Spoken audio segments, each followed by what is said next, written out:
Olá, meus queridos, bem-vindos aí a mais um vídeo do professor Bruno. Hoje nós vamos ver mais uma aula de biologia e nós vamos entrar num assunto bastante interessante e muito gostoso mesmo da área de biologia. Vocês vão gostar hoje da aula, tenho certeza disso. Bom, nós estamos entrando aí na unidade curricular 5 e essa unidade ela traz informações sobre o reino vegetal e histologia vegetal. Primeiramente, nós vamos estudar as características gerais do reino vegetal e depois a classificação do reino vegetal. Em seguida, nós vamos ver num próximo vídeo os tecidos meristemáticos, né, características, tipos e exemplos, e também os tecidos de transporte que são importantes para os vegetais, que é o xilema e o floema. Então, para ajudarem vocês aí a conduzir o estudo, esse conteúdo está na página 59 da apostila, do qual vocês podem acompanhar durante o vídeo.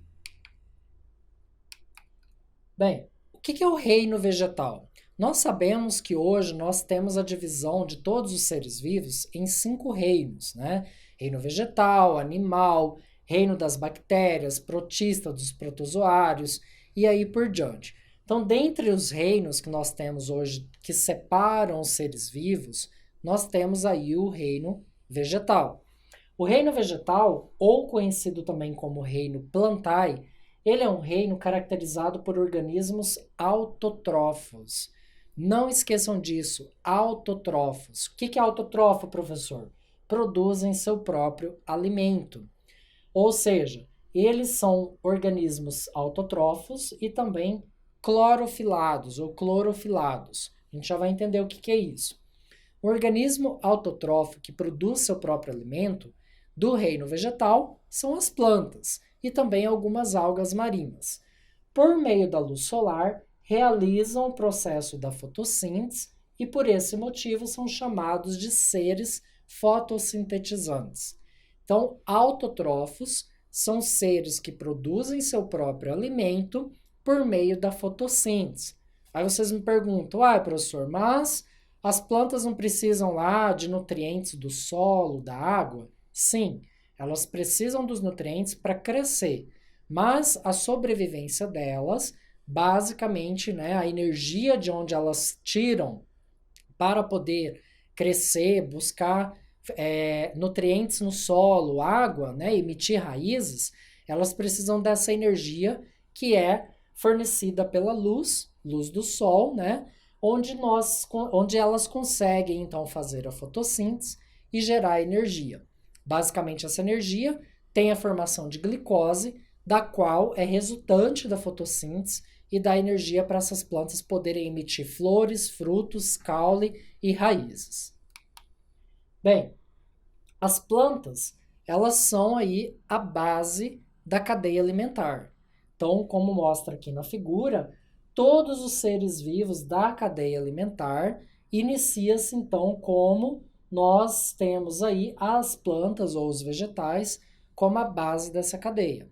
Então, o último organismo, por exemplo, aqui cobra, ave, né, que vai se alimentar de organismos anteriores, eles vão ter se alimentado também de plantas. Então, formando a cadeia alimentar, os vegetais, eles fazem parte da base dessa cadeia. Elas são produtoras de matéria orgânica e alimentam seres heterotrófos, ou seja, representa o grupo responsável pela nutrição de diversos organismos consumidores. Então vamos lá. Tem 2 termos para vocês aprenderem aí. Autótrofos, que eu já falei anteriormente, que são seres que produzem seu próprio alimento. Exemplo, os vegetais. E aqui apareceu uma palavra nova, heterotrófos. Heterotrófos são todos esses outros seres aqui da cadeia da cadeia alimentar, dos quais necessitam se alimentar de outros seres vivos, ok? Então, heterotrófos, no caso dos outros seres, que precisam ir se alimentando também de seres vivos. Eles não produzem seu próprio alimento. Essa é a diferença principal entre autotrófos e heterotrófos. As características gerais do reino vegetal são basicamente eucariontes, ou seja, organismos que têm o núcleo organizado, né, a célula organizada, autotrófos, que produzem seu próprio alimento, fotossintetizantes, que produzem fotossíntese, pluricelulares, que são originados, né, de diversas células, então são pluricelulares, ou seja, contém várias células. A formação dos organismos, né, desses seres vivos, é formado aí por várias células. São células formadas também por vacúolos, cloroplastos e celulose, que são aí algumas diferenças da célula animal. Qual que é a estrutura das plantas angiospermas? Aqui também aparecendo um novo termo, que é angiospermas. Vocês vão ver que nós vamos entender o que são angiospermas e gimnospermas. A gente vai chegar lá. Então, a estrutura das plantas angiospermas é basicamente formado por raízes, pelo caule, pelos frutos, flores e folhas. Então, aqui nessa imagem, vocês conseguem ver basicamente quais são as estruturas das plantas, dos vegetais, sendo eles as angiospermas, que é um grupo de vegetais. Então, é basicamente o que a gente conhece, né, e vê aí no nosso dia a dia.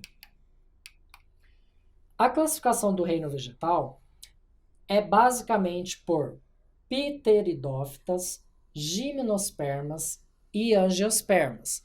Então, nós temos aí a divisão de 3 tipos de plantas, né, 3 tipos de vegetais dentro desse reino. Pteridófitas, gimnospermas e angiospermas. Essas são plantas vasculares. O que são plantas vasculares? Que possuem vasos condutores. Nós temos também as briófitas, que não possuem vasos condutores e são conhecidas como avasculares, ou seja, elas não dependem de vasos condutores como xilema e floema, assunto de um próximo tópico, então elas vivem sem esses vasos. O que são as briófitas? As briófitas, elas são plantas de pequeno porte que não recebem luz direta do sol. Então, geralmente, elas ficam ali em ambientes mais úmidos e com pouca luz, uma vez que habitam locais bastante úmidos aí, exemplo dos musgos. Então, eu trouxe aqui exemplo para vocês, né, de briófitas, como vocês podem ver na imagem. São plantas onde a reprodução ocorre basicamente por metagênese. O que é isso?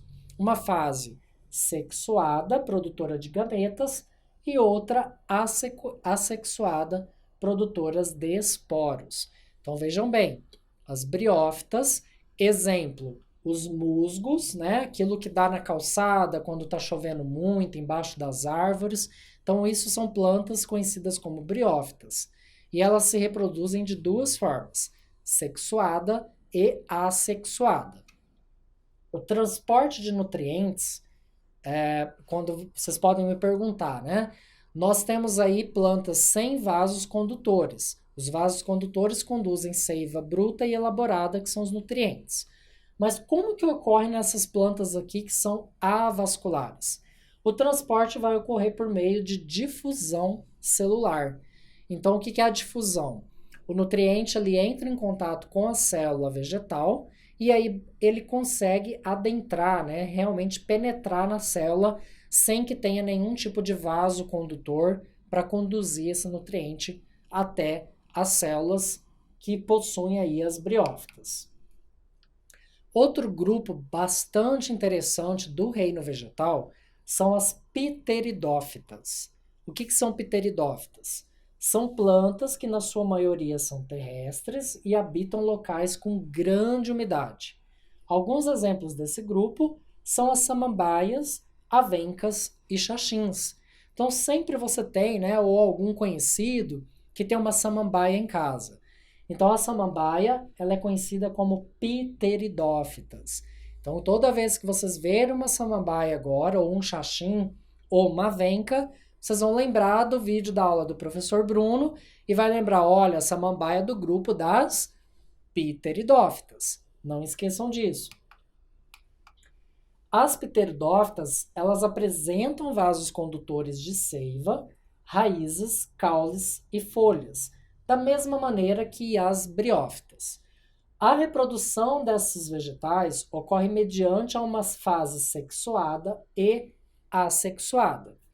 Quando o caule das pteridófitas é subterrâneo, a gente fala que é rizoma, ou seja, é conhecido como rizomas.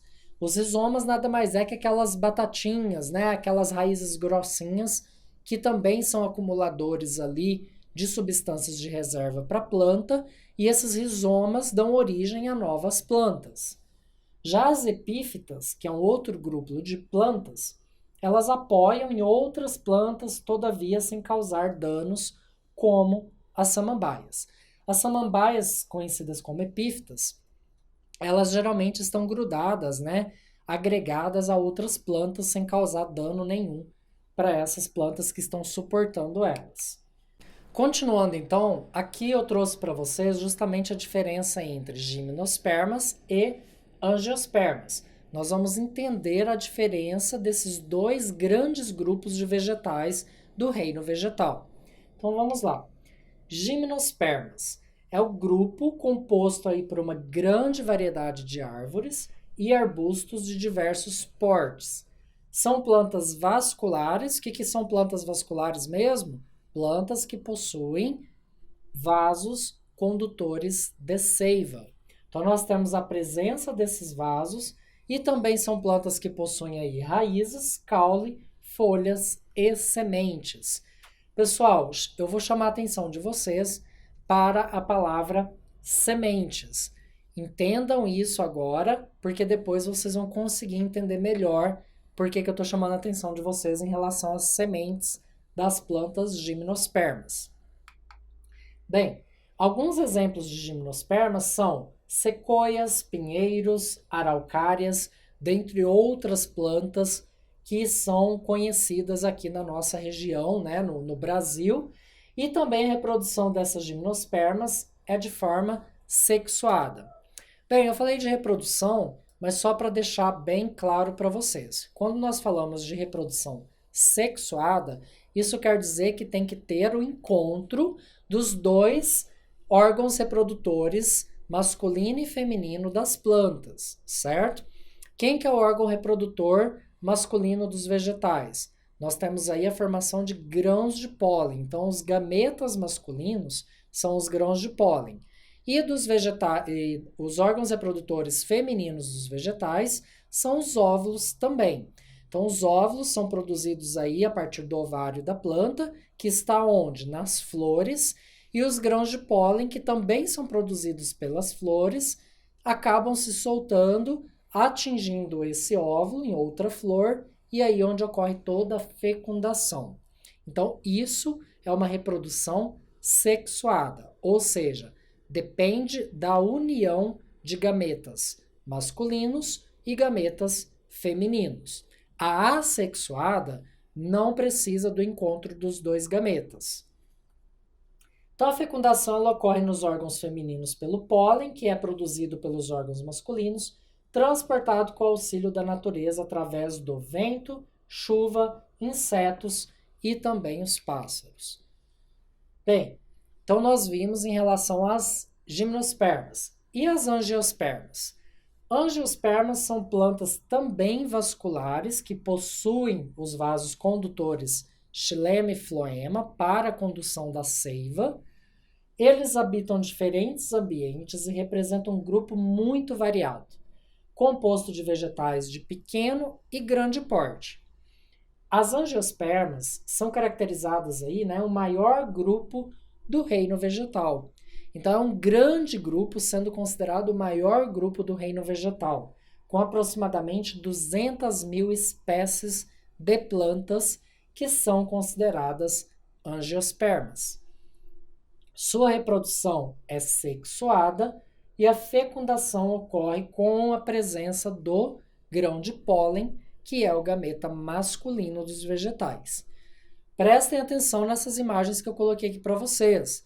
Então, nós temos aqui o mamão com algumas sementes dentro do fruto e nós temos aqui o exemplo, um abacate, que também está com a semente dentro do fruto.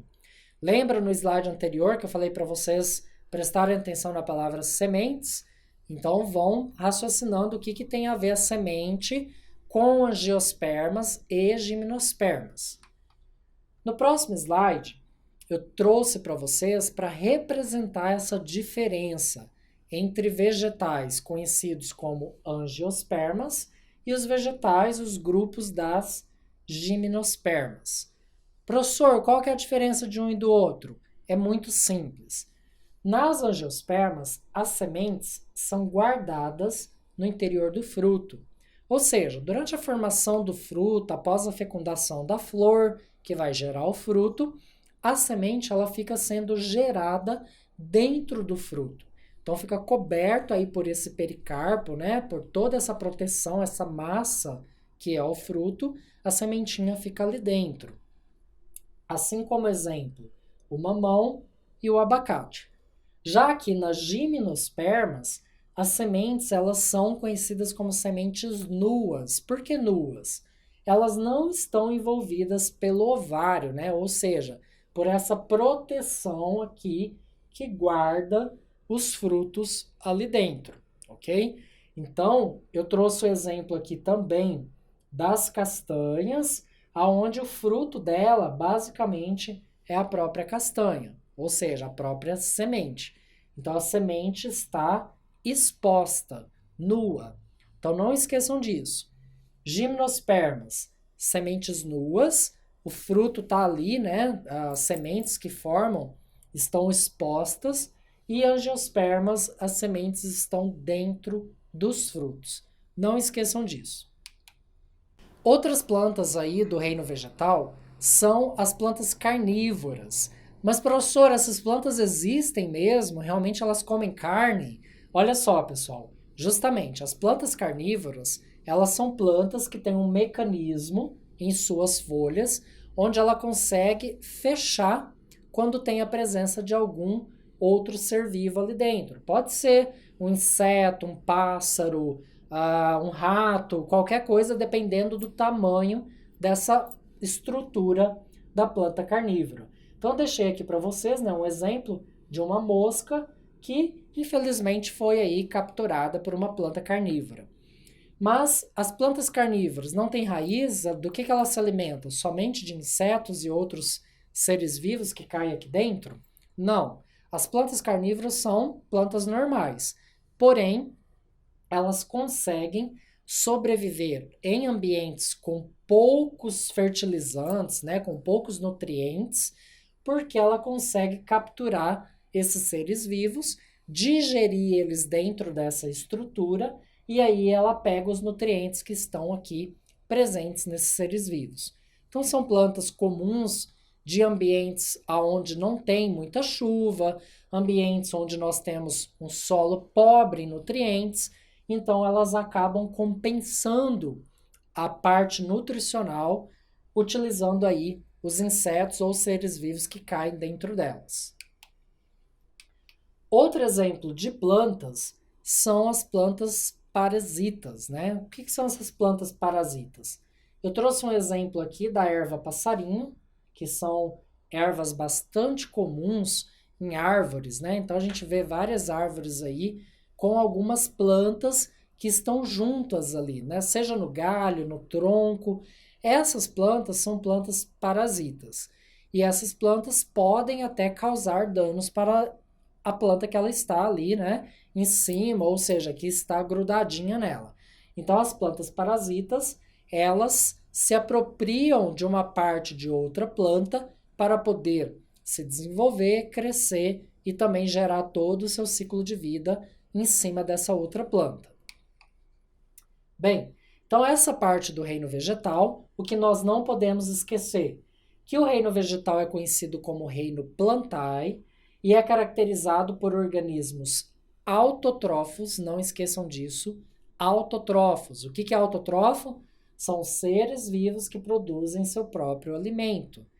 E também clorofilados, seres que produzem clorofilas e realizam o processo de fotossíntese a partir da luz do sol. Agradeço vocês por estarem aí me ouvindo e eu espero vê-los no próximo vídeo. Muito obrigado!